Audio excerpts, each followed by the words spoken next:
Bonjour, voici le tirage quotidien sur le lundi 17 octobre. Demain, la Lune, toujours en Cancer, sera très active, créant des sentiments mitigés.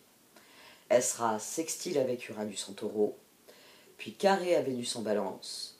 Ensuite, elle fait un trigone à Neptune en Poisson, suivi d'une opposition à Pluton en Capricorne. Cela va soulever des questions concernant nos besoins, tout autant à titre personnel que dans nos échanges, notre relation aux autres. Mais avec ce type de transit, nous ne nous préoccuperons pas des sentiments ou des besoins des autres. Ici, nous éprouverons le besoin de nous occuper de nos propres besoins. Le carré, l'opposition, fait qu'il y a un refus de tenir compte de ce que pense ou de ce que ressent l'autre.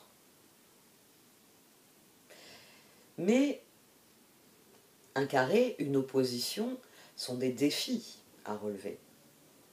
Donc dans les faits, il y a un besoin de rééquilibrer cette approche des relations, de tenir compte de ce que l'autre apporte ou demande. Il s'agit d'être honnête sur ce que vous donnez, sur ce que vous recevez. Pour qu'une relation soit équilibrée, n'oubliez pas que l'autre doit occuper autant de place que vous dans la relation. Donc demain, le rééquilibrage sera pleinement réussi seulement si vous accordez à l'autre la place qui lui revient.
La mer de la miséricorde. Comme un soleil éclatant qui renforce les ombres, votre pouvoir spirituel grandissant doit s'exprimer en sachant qu'il aura un effet sur les autres, même si vous n'êtes pas totalement conscient de cette réaction. Pour que la paix soit dans l'expression de votre pouvoir, nous appelons la mer de miséricorde. Elle tempère votre grande énergie par la douceur, la gentillesse, la compassion et la sollicitude. La déesse Kuan Yin vous offre en cadeau les qualités de la miséricorde pour vous encourager à la cultiver dans vos relations aux autres ainsi qu'envers vous-même. Prière à la Mère de miséricorde. Mère de miséricorde, aimée de mon âme, votre nectar offre une paix et une joie indicibles. J'ouvre mon cœur à cette paix et à cet amour infini que la grâce de Kuan Yin me fait atteindre. Om Mani Padme Hum. Pardon. Il est temps de guérir les blessures du passé. Il est temps de lâcher prise et de pardonner. Ne vous considérez plus comme une victime, car en alimentant cet état, vous ne faites de mal qu'à vous-même. Pardonnez et libérez-vous. Vous êtes aimé pour l'éternité. Acceptez l'amour qui vous est offert et laissez-le vous guérir. Vibration d'argent. Votre vibration est en train de s'élever à un niveau supérieur. Vous sentirez peut-être que vous êtes dans ce monde, mais pas de ce monde. La magie de la création est à l'œuvre dans votre vie. Lorsque la lumière argentée des étoiles entre dans votre aura, votre champ d'énergie est renforcé, vous apportant une connexion directe avec l'esprit et vous révélant le but suprême de votre vie. Vous le savez sans doute, mais nous sommes le reflet de notre environnement. Nous sommes le reflet de ce que nous avons vécu dans notre environnement. Nous sommes, bien physiquement, nous sommes assez souvent le reflet de ce que nous mangeons le plus souvent, du type d'activité qui est le plus souvent la nôtre. Point de vue caractère, nous sommes le reflet des personnes que nous fréquentons, et donc forcément de celles avec lesquelles nous passons le plus de temps. Et c'est valable pour tous les domaines de votre vie, c'est-à-dire que ce que vous faites, ce que vous vivez, se reflète dans ce que vous devenez. C'est une pensée très profonde, et c'est un fou rire qui me l'a donné. Parce que je me suis dit, les cartes, je déteins sur mes cartes. Elles sont à moi, donc on se reflète les unes dans l'autre. Et elles sont d'indécrottables optimistes. Vraiment, vraiment. Alors déjà, pardon plus vibration d'argent, si on unit ces deux cartes, on a la vibration suprême de la miséricorde. Le pardon par... le pardon plus absolu, celui qu'on accorde que quand on est au niveau de l'amour inconditionnel, justement. La miséricorde. C'est un terme qui est souvent d'ailleurs, quand on le rencontre sans doute beaucoup moins ces dernières années, mais en littérature, quand on le rencontre, la miséricorde, c'est souvent quand on pardonne à quelqu'un qui a beaucoup péché. On fait preuve de miséricorde. On épargne le tueur, on l'enferme à vie.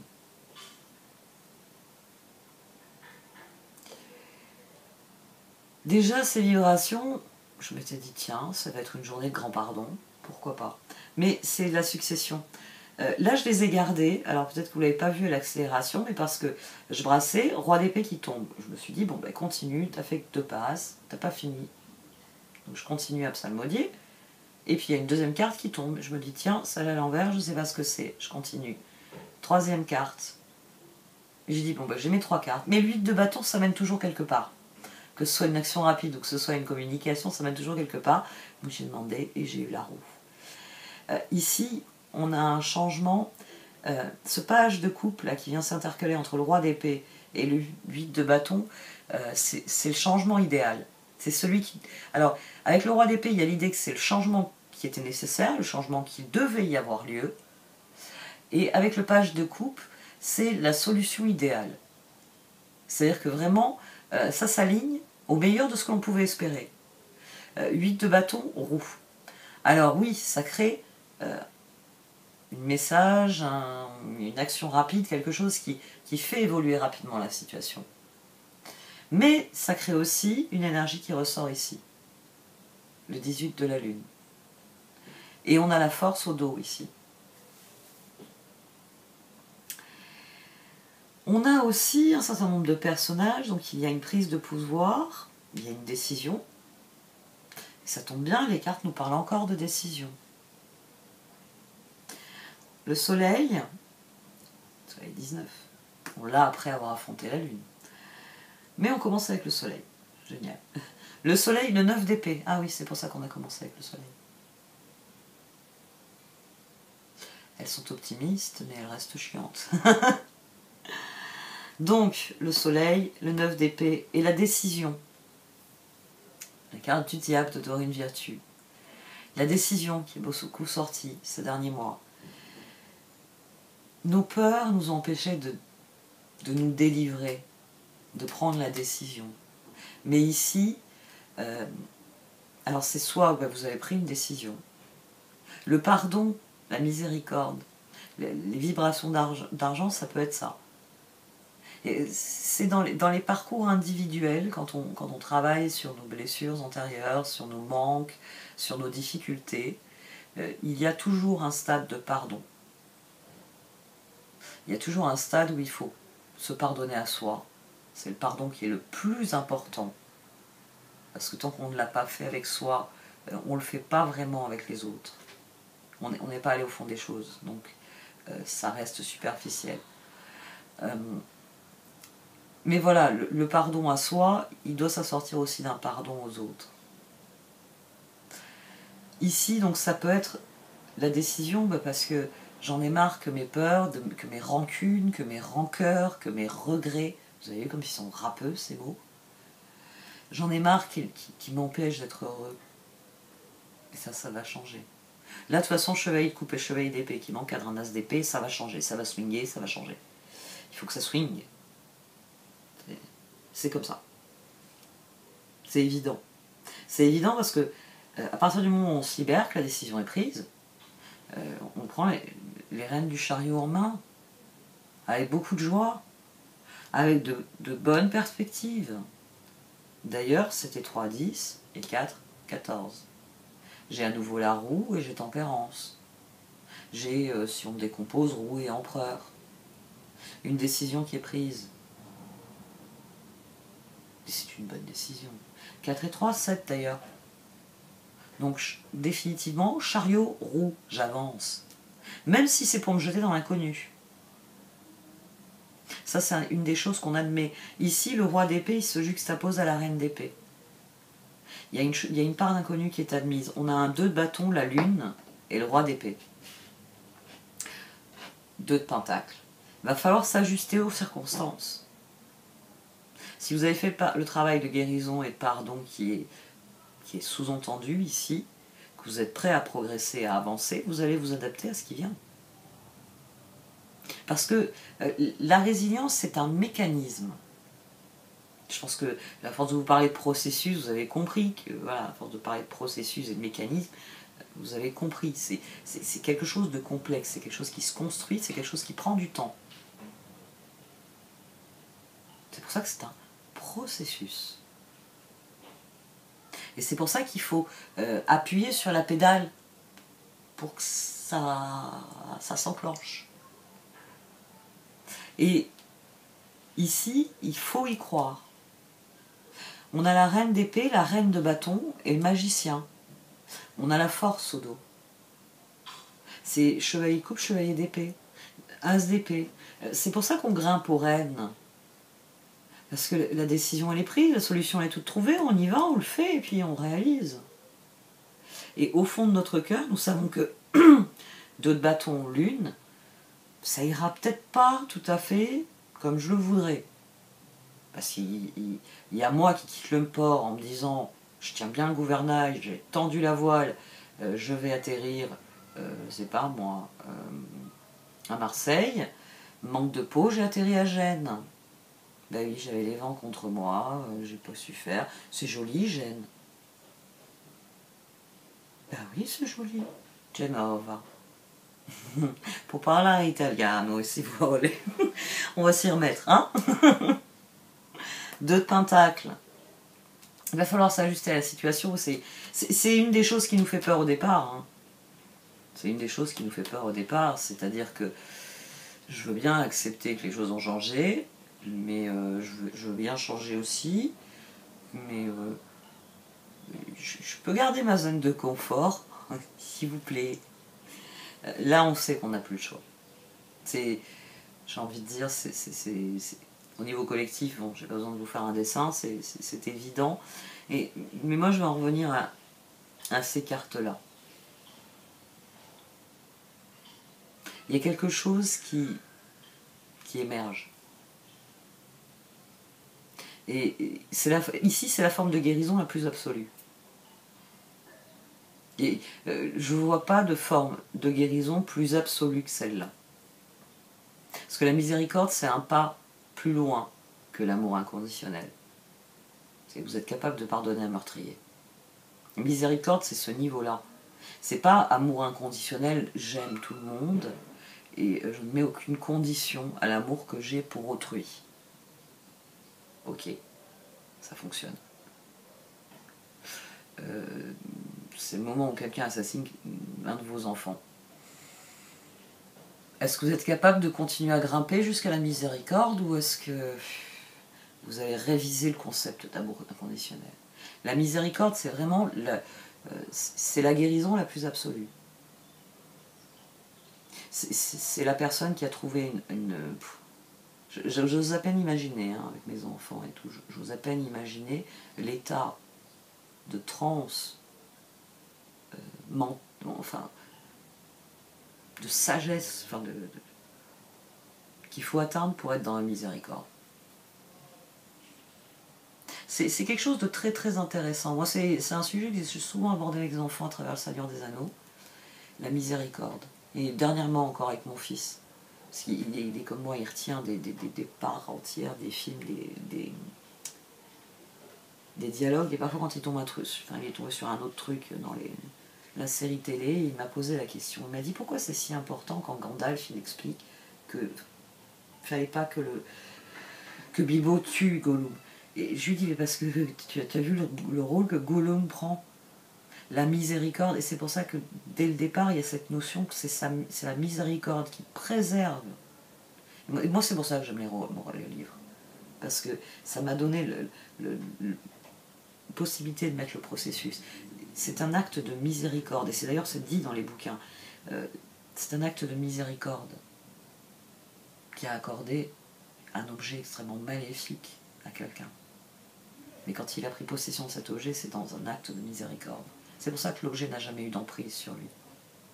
Parce que la première décision de ce petit bonhomme qui a trouvé le plus grand anneau avec le plus grand pouvoir au monde, c'est une décision de miséricorde. Je peux le tuer. Dans le bouquin, c'est comme dans le film, dans le bouquin, il a son épée sur la gorge de l'autre, de Gollum. Et il fait preuve de miséricorde. Et ça c'est le travail que Tolkien avait fait sur son vécu. Parce que c'est ça aussi qu'il faut garder à l'esprit. Tolkien, il a fait les tranchées. Il a fait les tranchées. Et forcément, quand quelqu'un écrit après avoir vécu dans les tranchées, il y a des notions comme ça qui deviennent très intéressantes. Et sur cette journée-là, c'est d'autant plus intéressant comme point de départ. Parce que le changement, il est là. La décision, elle est prise.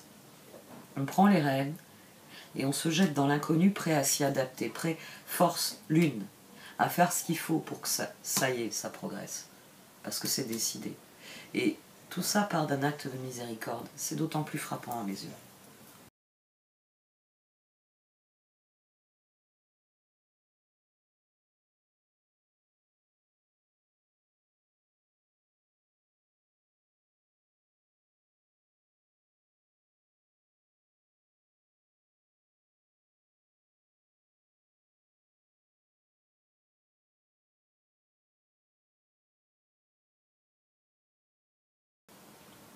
Alors, comme d'habitude, elles développent certains points et elles en mettent certains autres en avant. Concentrez-vous sur ce que le présent a à vous offrir, parce que les opportunités sont là. Là, il y a une notion intéressante, il y a l'idée que les messages changent, que le contexte évolue, que ce que l'on reçoit désormais est plus en accord avec ce que l'on voudrait que ce soit. Il y a vraiment cette notion qu'on a ici, que à présent, les présents qu'on reçoit, il y a une forme de destin qui s'est enclenché et que ça amène ce qui était nécessaire. Parce que dans Message in the Bottle, il y a vraiment l'idée de la destinée. C'est parce que vous étiez sur cette plage que cette bouteille s'écrase à vos pieds, c'est l'appel de votre vie. Ici, dans Exchanging Gift, on a enclenché un mécanisme.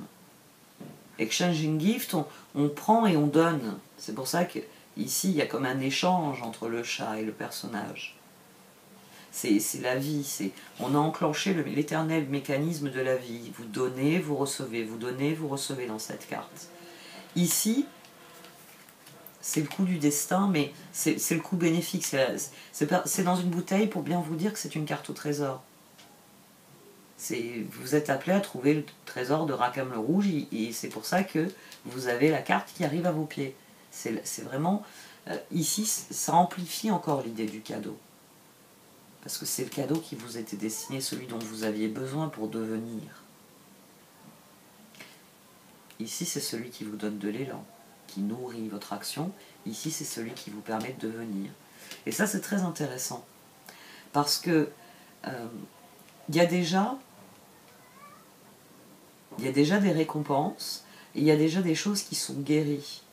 Il y a à nouveau cette idée ici, oui, d'une guérison supérieure, d'un nouvel élan dans la guérison.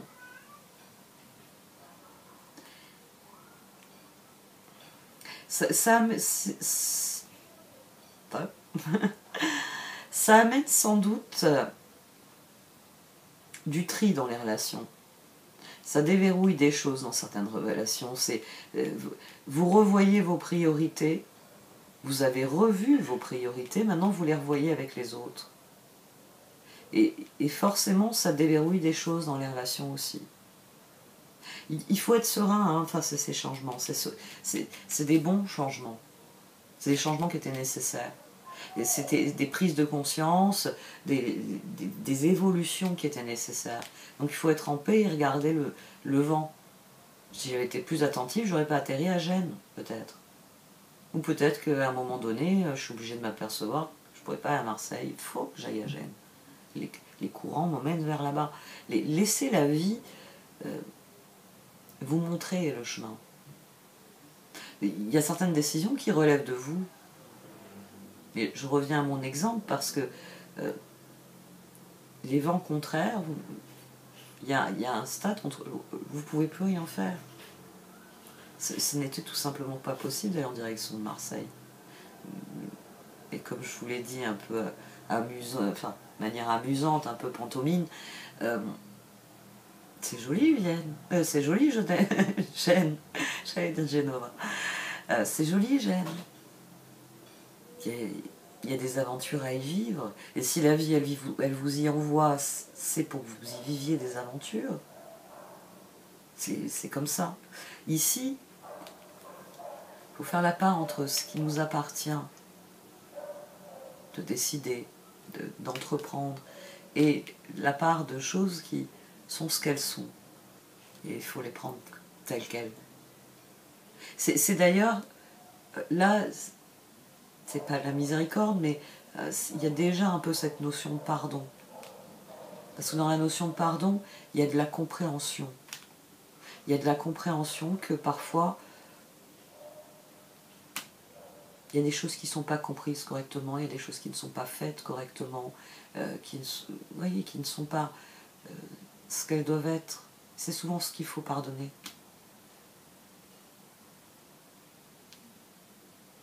Que les choses sont autrement que ce qu'elles devraient être. Mais parfois, tout simplement, le choix relève de vous, et parfois le choix ne relève pas de vous. Il faut juste faire la part des choses et vous occuper de ce qui est réellement important, de ce qui relève de vous.